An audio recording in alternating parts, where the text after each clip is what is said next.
Assalamualaikum warahmatullahi wabarakatuh. Perkenalkan, nama saya Salma Hanum Az-Zahra dengan NIM G00236164 dari kelompok B8.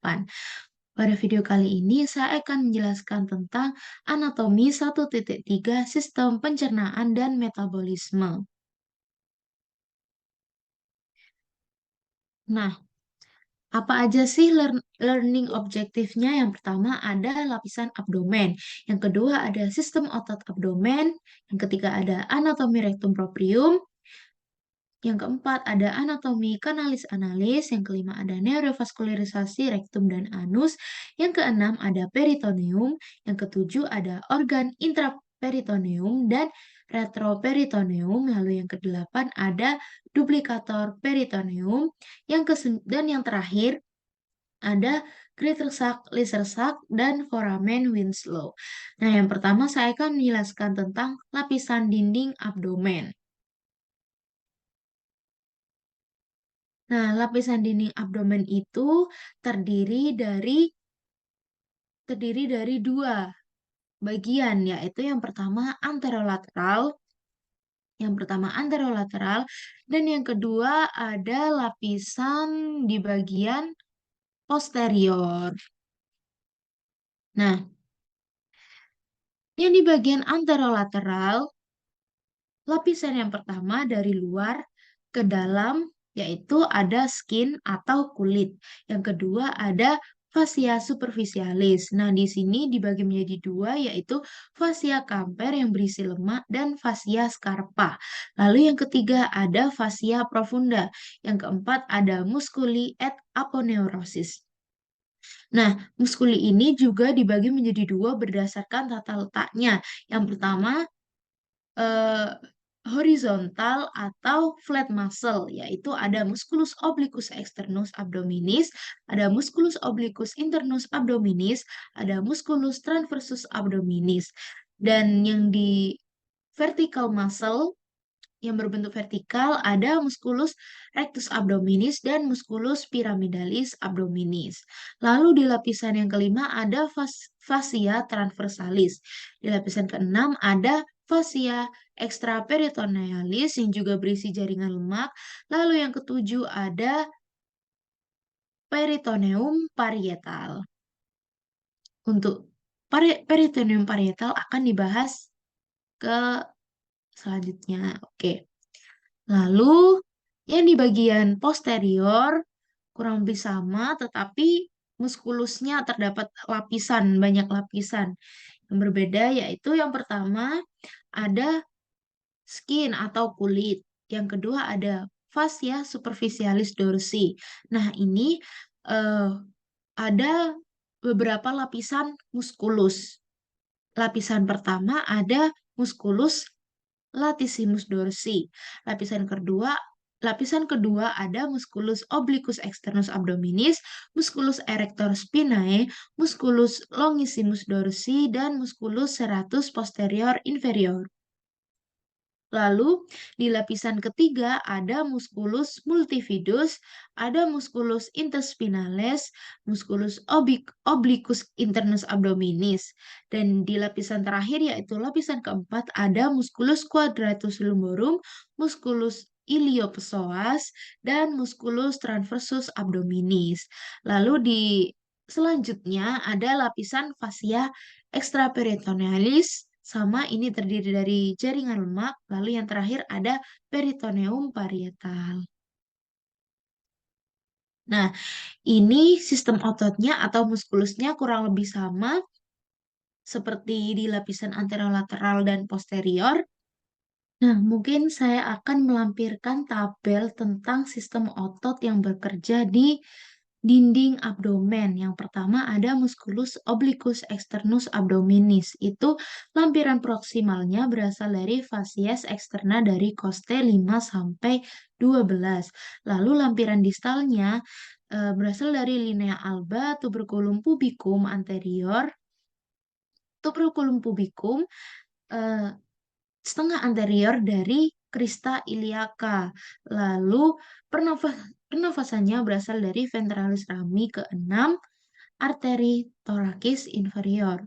Lalu fungsinya itu untuk kompres dan mendukung abdominalis viscera flexus dan trunci untuk diputar. Lalu suplai darahnya berasal dari arterie epigastrika superior dan inferior. Dan ini merupakan kelompok otot perut. Lalu ada musculus obliquus internus abdominis. Ini lampiran proksimalnya berasal dari fascia thoracolumbalis anterior 2/3 dari crista iliaca, lalu lateralis half dari ligamen inguinal. Lalu lampiran distalnya berasal dari margo inferior di coste 10-12, linea alba, pubis melalui tendo conjunctivus. Lalu pernafasannya berasal dari ventralis rami ke-6, nervus thoracis inferior, dan pertama nervus lumbalis. Lalu fungsinya itu untuk sama kompres dan mendukung abdominalis viscera flex dan trunci diputar. Lalu suplai darahnya berasal dari superior dan epigastrika inferior dan arterie circumflexa flexa ilium profunda, kelompok ototnya dinding perut. Lalu selanjutnya ada musculus pyramidalis. Lampiran proksimalnya berasal dari corpus ossis pubis anterior ke musculus rectus abdominis. Lalu lampiran distalnya dari linea alba, pernafasannya nervus iliohypogastricus untuk fungsinya sebagai tenses linea alba, lalu suplai darahnya dari arteri epigastrika inferior dan kelompok ototnya sama dinding perut semua. Lalu ada musculus quadratus lumborum. Itu lampiran proksimalnya berasal dari medialis, setengah dari medialis dari margo inferior dan kosta ke-12. Lalu eh, dari prosesus transversus di lumbalis. Lalu ada lampiran distalnya berasal dari ligamentum ileolumbale interna, labium dari crista iliaca. Lalu pernafasannya berasal dari ventral rami di torak 12 dan 4 pertama arteri lumbalis. Lalu fungsinya untuk meluas meluaskan dan lateral plexus vertebralis column. Ini jangkauannya ya di uh, plexus ke-12 costa saat inspirasi. Lalu suplai darahnya dari arteri ileolumbalis. Lalu yang lalu ada musculus rectus abdominis. Nah, ini lampiran proksimalnya berasal dari simfisis pubis dan crista pubica, lalu lampiran distal berasal dari possessus sipoideus cartilaginous coste 5-7. Lalu pernafasannya berasal dari ventralis rami ke-6, nervus thoracis inferior. Lalu tindakan utamanya itu flexus truncus, kompres viscera perut. Lalu suplai darahnya berasal dari arterie epigastrika superior dan inferior. Lalu yang terakhir ada musculus transversus abdominis, yaitu berasal dari lampiran proksimalnya itu facies interna dari cartilaginous costalis 7-12 dan fascia thoracolumbalis. Lalu lampiran distalnya dari linea alba bersama aponeurosis musculus obliquus externus abdominis. Lalu pernafasannya berasal dari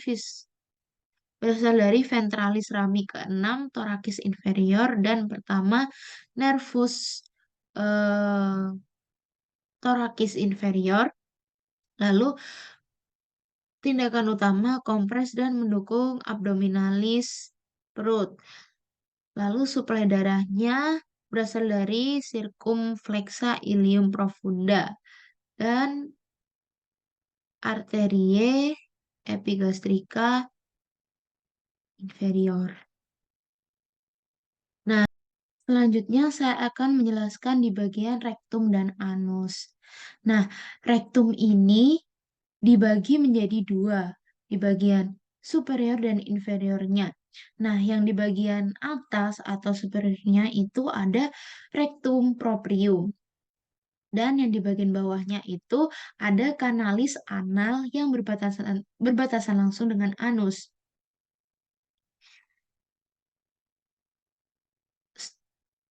Terdapat di rectum proprium di bagian luar terdapat struktur yang bernama flexura sacralis dan flexura perinealis. Lalu di bagian dalamnya terdapat struktur yang bernama plique transversalis recti, ampulla recti, dan anorectalis junction.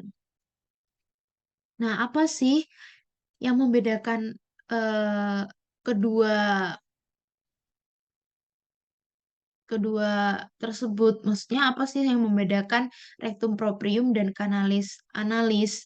Nah, pada bagian canalis analis itu lapisan ototnya berkembang baik dan stratum longitudinalnya lengkap atau tidak ada taenia. Nah, kanalis analis ini terletak di bawah diafragma pelvis dan berakhir di anus. Lalu, kanalis analis ini mempunyai tiga segmen, yaitu yang pertama ada zona columnaris yang terdiri dari lipatan longitudinal columna rectalis yang dibentuk dari corpus cavernosum dan tersusun atas epitel kolumner atau kuboid. Lalu yang kedua ada pecten analis yang merupakan epitelium squamous kompleks non kornifikasi yang menimbulkan zona putih di mukosa, di zona alba tepatnya. Lalu terdapat garis superior pada zona ini yang disebut linea pectinae, linea pectinate, yaitu garis bergerigi yang mengikuti katup anal. Lalu yang ketiga ada zona kutanea. Yang ini merupakan kulit eksternal yang dibatasi secara tidak konsisten oleh linea anokutanea. Lalu yang keempat ada zona hemorrhoidales. Adalah tempat yang memungkinkan terjadinya benjolan hemorroid yang terjadi karena pelebaran vena hemo, hemor, hemorrhoidales. Nah, di bagian internal hemorrhoid ini terjadi di atas linea pectinae, sedangkan eksternalnya hemorrhoid ini terjadi di bawah linea pectinae. Lalu, pada permukaan kanalis analis akan dijumpai beberapa struktur. Yang pertama ada kolumna rectalis atau kolumna analis. Nah, yang kedua ada em, lipatan 5-10 lipatan tunika mukosa longitudinal karena adanya anastomose arteri dan vena cabang dari pars intramuscularis arteri rectalis superior. Lalu yang ketiga ada valvulae anales, yaitu merupakan pelipatan mukosa yang menghubungkan tiap dua kolumna pada bagian kaudal. Dan yang terakhir ada sinus rectalis yang merupakan cekungan di antara valvulae anales. Dan terakhir dari sistem ini akan saya jelaskan eh, vaskulir vaskularisasinya. Nah, sebelum beralih ke vaskularisasi, apa aja sih?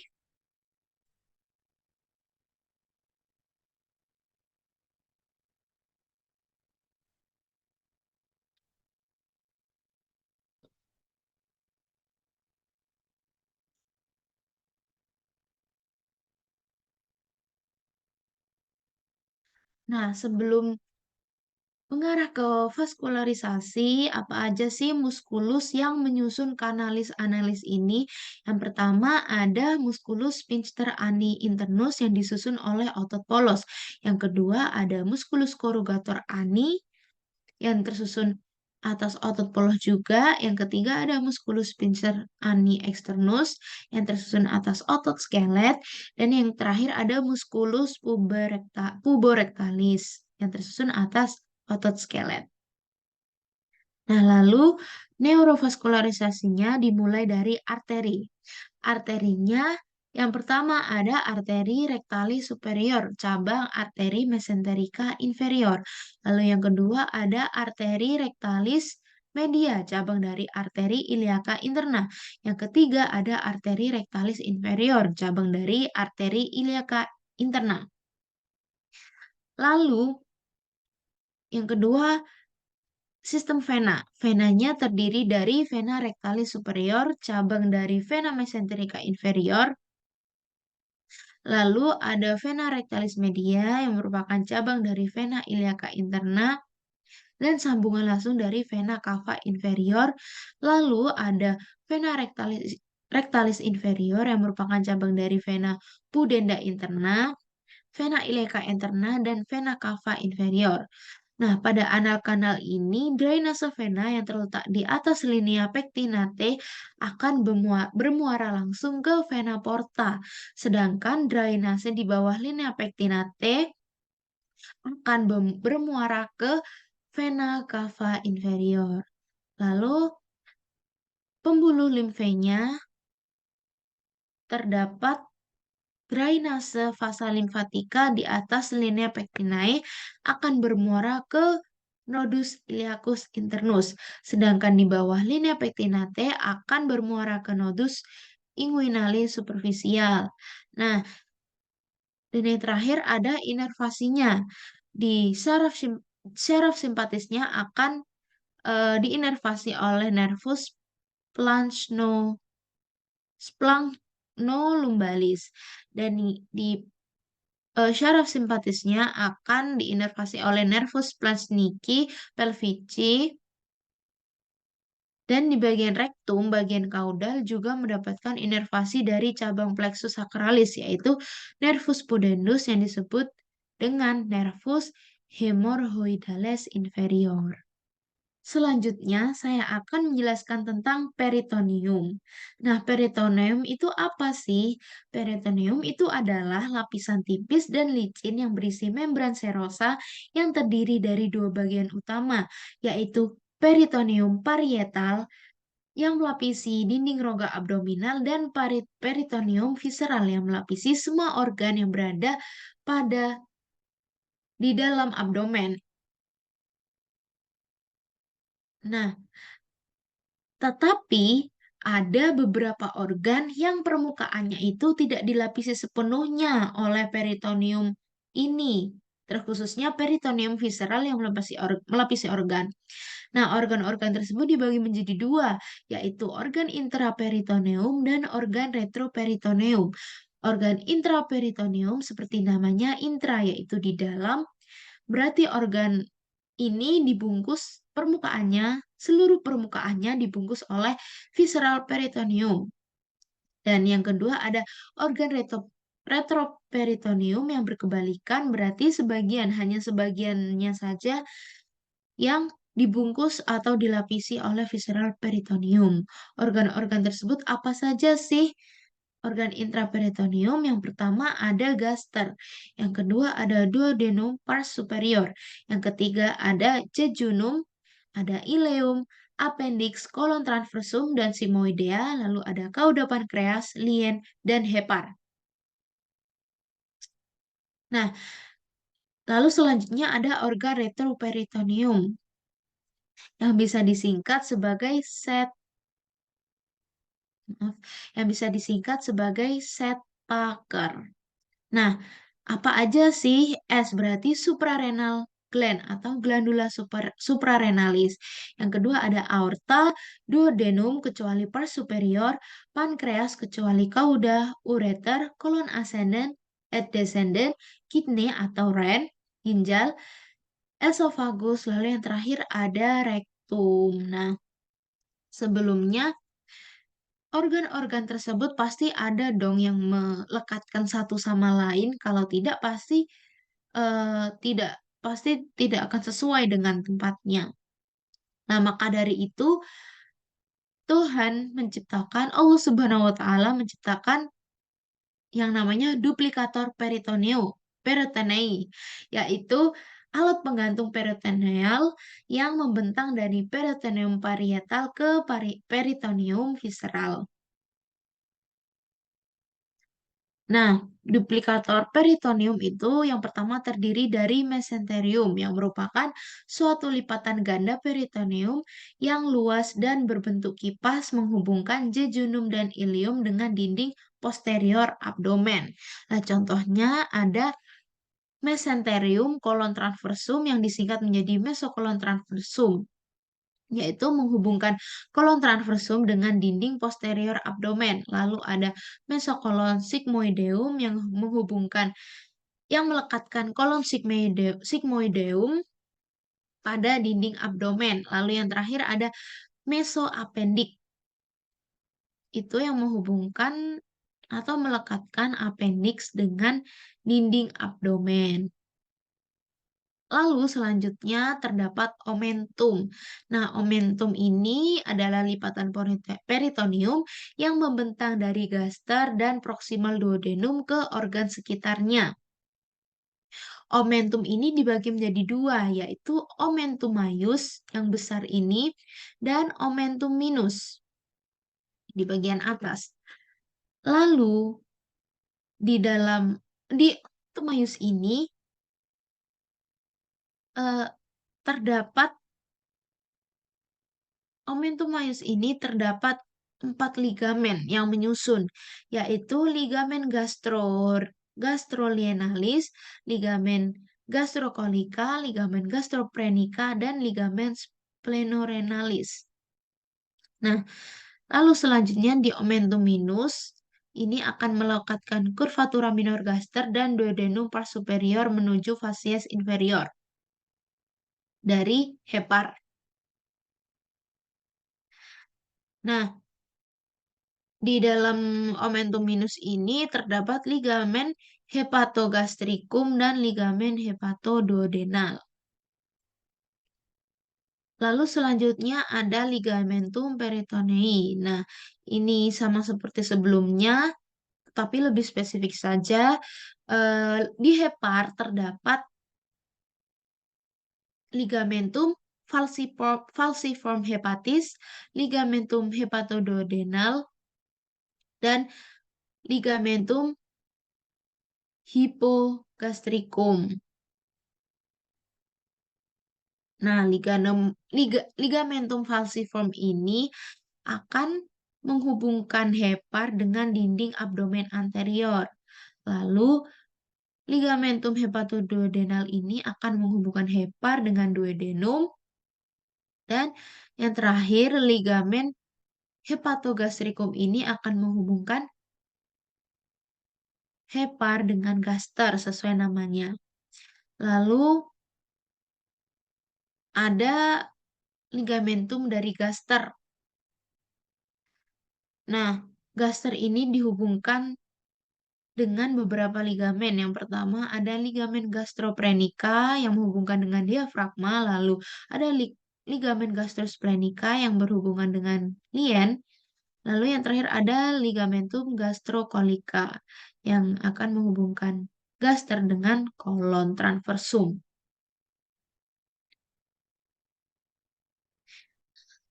Nah, selanjutnya saya akan menjelaskan tentang Greater Sac, Lesser Sac, dan Foramen Winslow. Sebelumnya, kalian ingat nggak sih kalau di peritoneum itu terdapat dua lapisan, yaitu visceral dan parietal. Nah, dua lapisan tersebut akan membentuk rongga yang disebut dengan cavum peritonei. Nah, cavum peritonei ini berisi sedikit cairan serosa. Fungsinya adalah untuk melubrikasikan permukaan peritoneum sehingga organ viscera bisa bergerak satu sama lain tanpa adanya gesekan. Dan pada saat berkembang setelah embrio dan pada saat dewasa itu cavum peritonei akan terbagi menjadi dua, yaitu Ada kafum peritonei mayor dan kafum peritonei minor. Lah, kafum peritonei mayor ini bisa juga disebut dengan greater sac, sedangkan kafum peritonei minor itu bisa juga disebut dengan lesser sac. Nah, jadi greater sac itu merupakan bagian terbesar dari peritoneum yang selanjutnya dibagi menjadi dua kompartemen oleh mesenterium kolon transversum atau mesokolon transversal. Nah, kompartemen tersebut yang pertama ada supracoli kompartemen yang terletak di atas mesokolon transversum yang berisi gaster, hepar, dan lien. Lalu kompartemen kedua ada kompartemen infrakoli yang terletak di bawah mesokolon transversal dan berisi intestinum tenue, kolon ascendens, dan kolon descendens. Kompartemen infrakolik ini dibagi lagi menjadi ruang infrakolik dextra dan sinistra oleh mesenterium usus halus atau mesenterium kolon. Lalu, laser sac ini yang biru ini itu terletak di posterior lambung dan omentum minus.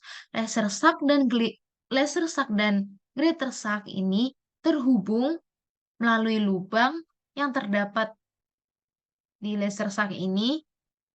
Nah, lubang tersebut bernama foramen Winslow.